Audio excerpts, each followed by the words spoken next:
Hello friend, আজকে আমি বানাবো মশলা মুড়ি। কড়াইতে তেল গরম করে ওর মধ্যে আমি কাঁচা বাদাম দিয়ে বাদামগুলো ভেজে নেব।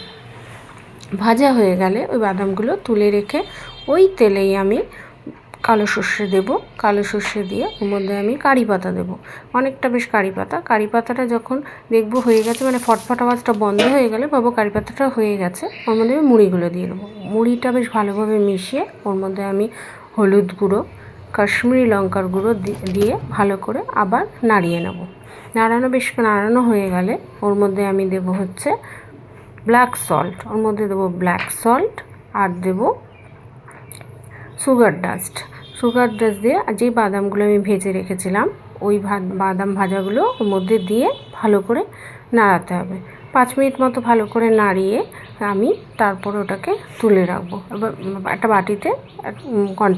বাটির মধ্যে তুলে রাখবো। এবার যতক্ষণ ঠান্ডা করার পর আমি একটা কন্টেনারে এগুলো বয়ামে বা কন্টেনারে তুলে রাখবো। এটা অনেক দিন আপনারা রেখে খেতে পারবেন।